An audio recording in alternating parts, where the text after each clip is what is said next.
Hal-hal yang dibahas dalam kitab api petir ilahi ini terlalu dalam. Volume pertama diterjemahkan, masih tidak ada masalah, tetapi, setelah volume pertama, volume selanjutnya ditulis dengan bahasa pada era Kekaisaran Angin Salju. Dia tidak paham sedikitpun. Pada dasarnya, Ye Ziyun memanglah lebih kuat dari teman-temannya yang lain, tapi dia menemukan orang yang salah untuk dijadikan perbandingan pada dirinya. Bagaimanapun juga, Nili adalah sosok yang dilahirkan kembali. Melihat Ye Ziyun memegang dan membalik-balik kitab api petir ilahi, dengan bermodalkan pengenalan Nili sebelumnya terhadap Ye Ziyun, secara alami Nili langsung bisa menebak pikiran Ye Ziyun. Sambil menahan senyum Nili berjalan ke sisi Ye Ziyun, dan menggodanya, jadi, siswa Ye Ziyun juga tertarik dengan kitab api petir ilahi. Ye Ziyun kemudian teralihkan dari fokusnya yang dalam pada kitab. Melihat Nili, wajahnya menunjukkan ekspresi terkejut, dia jelas tidak berharap untuk bertemu Nili di sini. Setelah dipikirkannya lagi, Nili mungkin di sini membaca buku, kalau tidak, bagaimana dia bisa memiliki pengetahuan sebanyak itu? Buku ini terlalu mendalam bagiku, aku hanya mampu memahaminya sekilas saja dan menyadari bahwa aku belum bisa membaca banyak hal di dalamnya. Ye Ziyun menutup kitab api-api ilahi, berkata dengan elegan sambil menjaga jarak dengan Nili dengan sopan. Sosok Ye Ziyun yang ramping, meskipun dia mengambil beberapa langkah lagi, aroma yang halus masih bisa tercium darinya. Nili tahu bahwa ini adalah aroma tubuhnya yang khas, menyebabkan seseorang terpesona. Aroma ini, begitu akrab dan sangat akrab, adalah aroma yang ada dalam ingatannya. Buku api petir ilahi ini ditulis memakai ejaan dari era Kekaisaran Angin Salju. Kata-kata dari era itu memang sedikit esoteris dan sulit dimengerti, tetapi jika kamu mampu mempelajari ejaan dari era Kekaisaran Emas Hitam, pertama kamu akan lebih mudah untuk memahami dan dapat membaca ejaan dari era Kekaisaran Angin Salju dengan lebih mudah. Nili berkata sambil tersenyum. Ejaan dari era Kekaisaran Emas Hitam. Ye Ziyun dengan hati-hati mengingat, sebelum zaman kegelapan, ada 3 era yang agak baik dalam mencatat kekaisaran yang paling kuat untuk setiap era, masing-masing, era Kekaisaran Roh Suci, era Kekaisaran Angin Salju, dan era Kekaisaran Suci. Kekaisaran Emas Hitam adalah kekaisaran yang relatif besar di era Kekaisaran Angin Salju. Nili terlihat sangat terpelajar dan tahu banyak hal, Ye Ziyun tidak bisa menahan perasaan kagum. Tetapi mempelajari bahasa di zaman itu dengan tujuan hanya untuk membaca buku ini kurasa tidak perlu. Juga dengan bakat kamu sekarang, tidak terlalu cocok untuk berlatih teknik budidaya petir api. Ekspresi Nili tenang, tidak seperti anak cowok lain yang begitu pendiam dan kaku di depan Ye Ziyun. Bagaimanapun juga, Nili memahami Ye Ziyun dengan baik, sampai ke kedalaman tulang. Oh, lalu teknik kultivasi apa yang cocok untukku? Ye Ziyun ingin mengukur cowok di depannya ini, pengetahuan Nili membuatnya merasa sedikit sedih dan tertekan. Jika aku menebak dengan benar, dengan melihat klanmu, seseorang di dalam klanmu telah menggunakan kekuatan jiwa untuk memeriksa fisik kamu sebelumnya, kamu saat ini berlatih teknik budidaya angin salju, jadi teknik budidaya angin salju mungkin paling cocok untuk fisikmu. Nili berkata samar-samar tersenyum. Mata Ye Ziyun melebar, terkejut ketika dia melihat Nili. Nili benar-benar menebak dengan benar, kakeknya memang menggunakan kekuatan jiwanya untuk memeriksa tubuhnya sebelumnya, tapi itu adalah rahasia yang tidak diketahui orang lain. Setelah itu dengan memeriksa dan menghabiskan sejumlah besar kekuatan jiwa, bagaimana Nili tahu tentang ini? Melihat ekspresi Ye Ziyun, Nili tahu bahwa dia menebak dengan benar, tersenyum mengatakan, meskipun keluargamu memeriksa fisikmu sebelumnya, tapi dia pasti tidak bisa mendeteksi bentuk jiwamu, jadi teknik kultivasi yang dipilihnya mungkin tidak cocok untukmu. Bentuk jiwa. Ye Ziyun mengerutkan keningnya, dia tidak tahu apa itu. Bagaimana kalau kamu memberi sedikit waktu dan biarkan aku memeriksa bentuk kekuatan jiwamu? Tanya Nili ke arah Ye Ziyun. Ye Ziyun mengangkat kepalanya menatap Nili, berpikir sejenak dan menggelengkan kepalanya, tidak perlu. Dia masih menjaga jarak dari Nili. Jika metode pemeriksaan Nili mirip dengan kakeknya, maka akan ada kontak kulit. Ye Ziyun masih memiliki beberapa tindakan pencegahan terhadap Nili. Tampaknya Nili bisa menebak apa yang dipikirkan Ye Ziyun. Nili tersenyum. Dia tahu bahwa Ye Ziyun terlalu banyak berpikir, lalu berkata, sebenarnya metode pemeriksaannya sangat sederhana. Bawa padaku kristal jiwa yang belum pernah digunakan sebelumnya ketika kamu kembali ke sini lagi, lalu dengan menyuntikkan kekuatan jiwamu ke dalam kristal jiwa, aku hanya perlu mengamati kristal jiwa beberapa saat untuk memberitahu bentuk jiwamu. Petik 2. Oh, sesederhana itu. Ye Ziyun meminta maaf memandang Nili, sepertinya dia salah paham tentang Nili, satu kristal jiwa tidak akan membutuhkan uang banyak. Jika kamu ingin menguji bentuk ranah jiwamu, cari aku di sini besok sekitar waktu ini. Nili menyelesaikan kata-katanya, berbalik dan pergi. Ye Ziyun heran melihat Nili. Biasanya ketika anak cowok berbicara dengannya, mereka ingin mengobrol sedikit lebih lama, tetapi Nili rupanya pengecualian. Orang macam apa sebenarnya Nili? Ye Ziyun menyadari kalau dia sama sekali tidak mengenal teman sekelasnya ini. Karakter Nili mulai jual mahal. Karena semakin dia mencoba untuk lebih dekat pada Ye Ziyun, maka Ye Ziyun akan menjauhkan diri darinya. Waktu masih panjang, pertama harus meninggalkan kesan yang baik dulu pada Ye Ziyun kemudian perlahan-lahan membangun hubungan mereka. Ye Ziyun terlihat geram, dan berkata, Nili. Ada apa? Nili menoleh bertanya. Du Ze, Lu Piao dan 3 teman lainnya melihat dari kejauhan saat Nili dan Ye Ziyun berbincang dan ketika Nili berjalan pergi, Ye Ziyun benar-benar memanggilnya, membuat mereka saling berpandangan dengan tercengang. Benar saja, dia memang layak menjadi bos kita. Pertama, dia mampu membuat Dewi Ning'er mengambil inisiatif untuk membuat sarapan, dan sekarang benar-benar membuat Dewi Ye'er memanggilnya. Demi kebahagiaan seumur hidupku, aku mesti meminta petunjuk kepada bos, gumam Weinan. Ini menyebabkan kecemburuan dari para pengamat, demi kesempatan berbicara dengan Dewi Ye'er, berapa banyak cowok yang menginginkan hal semacam itu. Du Ze dan Li Piao saling berpandangan. Sepertinya kita meremehkan Nili. Anak ini ada skill rahasia. Nili ada hubungan dengan Dewi Ning, dan dia pasti juga bisa berhubungan dengan Dewi Ye. Memegang satu di sebelah kiri dan yang kanan memeluk yang lain, kebahagiaannya tidak terbatas. Nili tidak mendengar diskusi antara saudara-saudaranya ini, tapi mendengar Ye Ziyun memanggilnya, dia terkejut membalikkan kepalanya. Pengetahuan teman sekelas Nili tentang pola prasasti sangat mendalam. Aku punya beberapa pertanyaan untukmu, apakah bisa? Ye Ziyun bertanya dengan mata ceria menatap Nili. Tentu saja bisa, coba katakan. Nili tertawa. Ye Ziyun tidak berharap terlalu tinggi, karena semua pertanyaan yang dia ingin tanyakan bukanlah hal-hal yang bisa diselesaikan orang biasa. Dalam hal ini memahami pola prasasti, sejauh pemahaman Ye Ziyun, yang mana dia terlahir dalam salah satu klan besar, belajarnya tentu sudah jauh melampaui rekan-rekannya.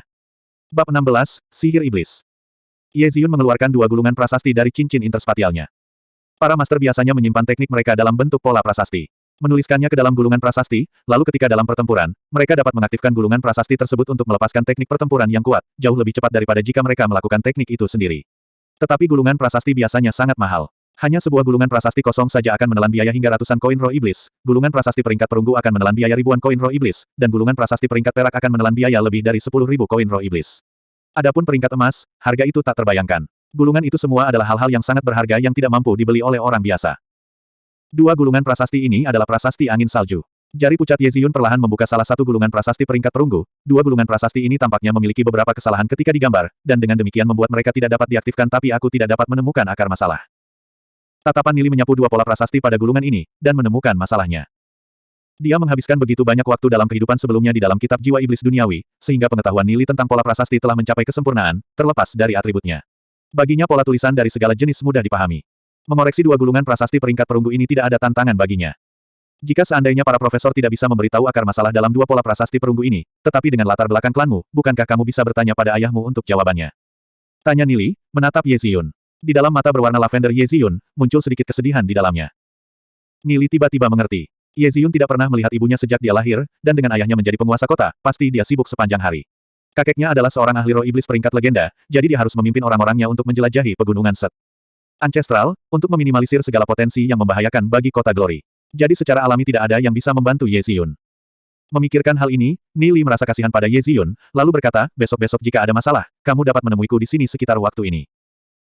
Selesai mengucapkan kata-katanya, tatapan Nili jatuh ke dua gulungan prasasti peringkat perunggu, menunjuk ke salah satu dari dua gulungan prasasti peringkat perunggu yang mengatakan, gulungan prasasti peringkat perunggu ini adalah prasasti dengan atribut angin salju bernama angin es setajam pisau, struktur prasastinya tidak ada masalah, tetapi ini adalah gulungan yang salah. Gulungan yang salah? Tanya Ye Ziyun terkejut. Benar, orang yang membuat gulungan yang salah ini adalah penipu yang pintar. Jika penglihatan seseorang tidak cukup tajam, hingga berniat untuk membeli gulungan ini dapat dimengerti. Kata Nili tertawa, pola prasasti angin es setajam pisau ini ditulis menggunakan darah cacing spiritual angin salju. Darah cacing spiritual angin salju biasanya berwarna perak keabu-abuan, bukan warna merah cerah agak keperakan seperti ini. Dugaanku adalah bahwa ini ditulis dengan darah larva dari cacing spiritual angin salju. Larva cacing spiritual angin salju belum cukup kuat, dan karena itulah menyebabkan pola angin es setajam pisau ini tidak dapat diaktifkan. Darah cacing spiritual angin salju dewasa memang berwarna abu-abu keperakan sementara warna darah larva mereka masih berwarna merah keperakan. Ye Ziyun tidak pernah terpikir bahwa masalah sebenarnya seperti ini. Dia pernah membawa gulungan prasasti yang tidak dapat diaktifkan ini dan menanyakannya pada beberapa profesor di sekolah, bahkan wakil kepala sekolah, tetapi tidak satupun dari mereka yang dapat menemukan masalahnya. Karena itulah gulungan prasasti peringkat perunggu ini sudah benar ditarik. Misteri ini tersimpan di dalam hatinya untuk waktu yang lama hingga sekarang. Dan hari ini, misteri akhirnya terselesaikan. Jadi perkiraannya yang salah, pola pada prasasti itu tidak ada masalah, sehingga keinginannya untuk menemukan masalah dengan prasasti itu tidak akan mungkin terwujud. Masalah pelik seperti ini, Nili benar-benar bisa tahu hanya dengan melihat, seberapa dalamkah pengetahuannya untuk mencapai ini. Apakah pengetahuan para profesor dan wakil kepala sekolah sudah jauh tertinggal di bawah Nili? Sebuah kekaguman mendalam muncul dalam diri Ye Ziyun untuk Nili, karena itu dia juga secara bertahap menurunkan sikap waspadanya terhadap Nili. Seseorang dengan pengetahuan yang begitu luas, mungkin karakter mereka tidak akan terlalu burukkan. Bagaimana dengan prasasti peringkat perunggu ini? Ye Ziyun menunjuk ke arah gulungan prasasti peringkat perunggu lainnya. Sementara dia menunjuk ke arah gulungan itu, dia menatap Nili lagi. Nili sedikit lebih tinggi darinya, dengan rahang yang dipahat, alis yang tajam, dan mata yang cerah, dia cukup tampan. Dulu, kehadiran Nili di kelas dinilainya sangat rendah. Tapi hari ini, ketika Ye Ziyun mulai memiliki pemahaman terhadap Nili, hatinya mulai merasakan kekaguman mendalam pada Nili. Pola prasasti ini adalah prasasti yang bernama angin es salju mendadak, salah satu dari atribut angin salju. Angin es salju mendadak ini, awalnya merupakan pola prasasti peringkat perak, tetapi, angin es salju mendadak, peninggalan dari zaman kegelapan ini sudah tidak lengkap lagi. Setelah itu banyak orang mencoba menambalnya dan dalam prosesnya menyebabkannya turun peringkat menjadi pola prasasti peringkat perunggu. Kata Nili. Ye Ziyun jadi ragu, dia tidak pernah berpikir bahwa masih ada sejarah seperti itu di sebelumnya. Di buku mana itu dicatat, dan bagaimana mungkin ia belum pernah melihatnya sebelumnya. Dia mendengar Nili melanjutkan pencerahannya, selain menjatuhkan pola prasasti ini ke peringkat perunggu, tambalan mereka pada angin es salju mendadak, ini pun menyebabkan pola ini mengalami masalah dengan strukturnya, makanya seringkali terjadi masalah ketika mengaktifkan. Hingga menyebabkannya tidak dapat digunakan. Itu hanya perlu sedikit penyesuaian. Perubahan struktur. Bagaimana kamu mengubahnya? Mata Ye Ziyun dipenuhi dengan keraguan, bahkan jika itu adalah kakeknya, ia tidak akan berani merusak struktur pola prasasti karena pola prasasti yang diturunkan dari era kuno sudah dalam bentuk yang sempurna. Meskipun kakeknya adalah seorang spiritualis iblis peringkat legenda dan dapat membuat pola prasasti, masih sangat sulit untuk menyesuaikan pola prasasti. Apakah kamu punya pena? Tanya Nili, menatap Ye Ziyun. Tangan kanan Ye Ziyun bergerak, mengambil pena tanduk perak dari cincin interspatial yang terbuat dari tanduk domba bercula. Ketika Nili mengambil pena tanduk perak dari tangan Ye Ziyun, jarinya secara tidak sengaja menyentuh telapak tangan Ye Ziyun. Kontak kulit yang lembut itu membuat jantungnya berdebar. Ye Ziyun segera menarik tangannya kembali, spontan ia mengangkat kepalanya. Matanya waspada menatap Nili. Dia berpikir bahwa Nili sengaja mencoba mengambil keuntungan dari situasi ini, tetapi Ye Ziyun terkejut mendapati Nili terlihat konsentrasi memegang pena tanduk perak dengan anggun di wajahnya. Mungkin Ye Ziyun terlalu banyak berpikir, kontak tadi membuat perasaannya merasa aneh. Nili menggambar beberapa goresan sederhana di kertas putih, dan pola prasasti lebih lengkap dari pola prasasti, angin es salju mendadak pun muncul di atas kertas. Bentuk goresannya proporsional, seolah-olah dicetak. Nili akhirnya berhasil menggambar ulang pola prasasti yang rumit hanya dengan beberapa sapuan acak, kemampuan menakutkan seperti itu membuat Ye Ziyun terkesiap dengan takjub. Ini persis, angin es salju mendadak. Prasasti telah menjadi semakin kompleks dan sulit untuk dipahami, bahkan Ye Ziyun tidak dapat memahaminya.